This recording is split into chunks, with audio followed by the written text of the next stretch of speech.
Hey everybody, so today I'm here to share with you guys our 4th grade curriculum. If you missed the videos, I've already done our kindergartner and 3rd graders, so this is going to be 4th grade. Those other videos, along with everything I'm about to show you in this one, will be linked in the description box below if you want to check that out. And I'm just going to go ahead and get started. Everything with the exception of the math was bought off of Teachers Pay Teachers.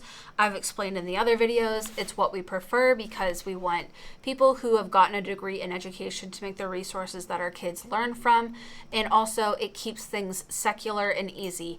Secular resources as a homeschooler are not easy to come across, but as Teachers Pay Teachers are typically meant for other public school teachers, and most public schools are still currently secular, don't really have to worry about it, at least for now. So I'm going to go ahead and get started with this. I'm just going to go in the order of which we do school. So first up in her binder behind her pencil pouch, we have book reports. So this is going to be her reading for this year. I am picking out chapter books from our library. She has required reading, and as she's reading that, and obviously we're not done with this book yet, so she's not done with the book report, but as she's reading, she's adding to this, she's changing it, you know, whatever the case might be. So right now, this is the book that we're reading, Paradise on Fire. It's about the California wildfires that happened not too long ago. So anyways, that's a look at that. And then back here is her grammar. Looks very similar to Remy's because it is. It's just for her age range. This is from Performing in Education. So again, it's just a little microdose of different things about grammar each day. So it's not just one topic. It's just a little bit of Mod Podge every single day. So that's what it looks like. Anyways, on to science. So science, again, same thing, Performing in Education. So we've got a couple days of a reading right here. This is typically what they do on their first day. And then we'll work on the definitions. We have crossword puzzles, a page that she conveniently skipped and thought I wouldn't notice. You know, so we've got all kinds of stuff here. I think she's almost done with this one, or done with it. Oh, almost done. She's got one more page to do, and then she'll be done and moving on to the next unit. But so far, she's really been liking this science, and so have we. So it's been working pretty well. And her sister has the same thing, just in her age range, obviously. So we just do one worksheet a day for science. And also, with grammar, it's just half a page a day. Then this is her social studies. This is all about elementary. This is a leap for me. I am trying this out. I have had quite the time with social studies curriculum. The thing is I'm trying very hard to balance not having a whitewashed history, but also still learning very important, realistic parts of history.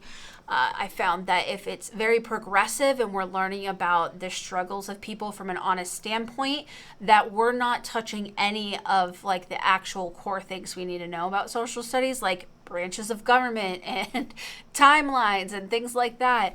But if you go with a more traditional route, it's 9 times out of 10 whitewashed. So this felt like a good fit. I am not very far, obviously. We're still in the Revolutionary War, so honestly, can't say much, but the things that I have read have been promising, fingers crossed.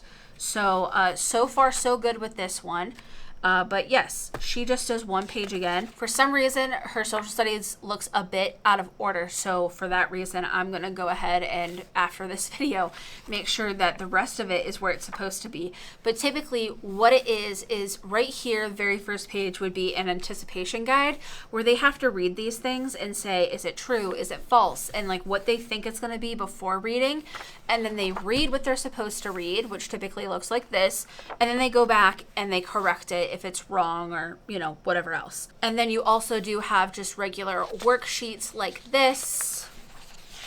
You know, it goes on and on and on. And there's different activities and things like that. So far, so good with this. But yes, we just do one page a day. This page right here specifically reminds me if anybody has a good dictionary recommendation for elementary schools, but the one that we have did not have Declaration of Independence in it.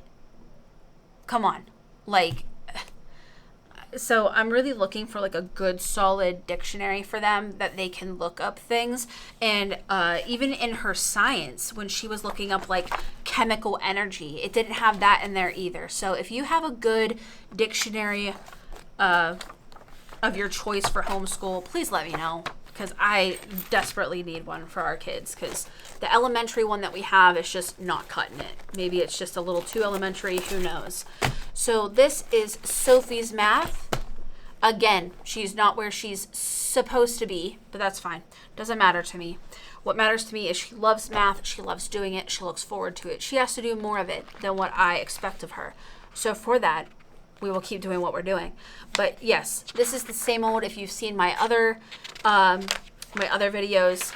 So basically you start a chapter and then we've got lessons. So lesson 1 would be these pages to this back page, and you go to the pencil.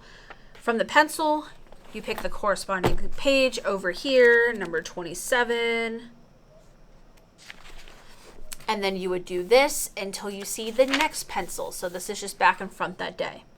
So these are the kind of things that she's working on, and yeah, she has a lot of fun with it.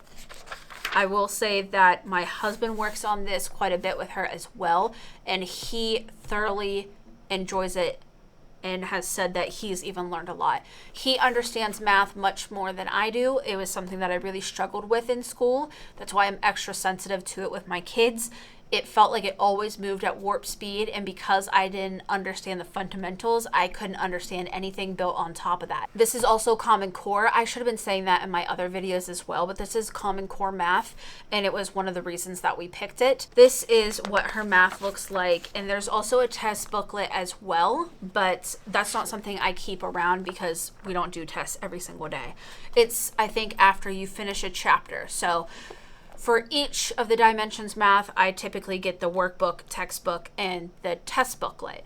Now, you could also get the home educator guide. I don't think it's super necessary if you don't have the money.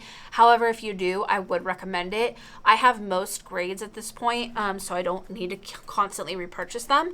But with the workbooks, obviously, this is something you have to purchase for each kid, no matter how many times you go through it. So there's a look at her math. And I already explained the reading, because the reading is a bit different than her sister's. And then lastly is her spelling. I'm not sure where the list for this one went, but this is typically how it looks. You've got a list, and then we've got a day's worth of activities. So the first day is alphabetical order, and then you've got fancy spelling, so you can just decide how they want to write it.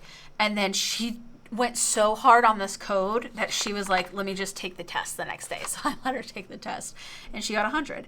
But my recommendation is don't let them do things this hard, because she really went all out for this code. It looks great. But I do believe each week is like the same activities, which works really well for Sophie. She knows like that's what I'm going to do that day. So it's just alphabetical, fancy, secret code, and word sort. So, and I like that the word sort is their choosing. They get to pick what categories they are. Remy has some word sorting and spelling too, but it's already predetermined what it is, and it just kind of irritates her if nothing else. So I like the fact that they get to decide. I think that's a little bit better in my opinion, but whatever. So that's a look at her spelling. I just fill these up all the way through.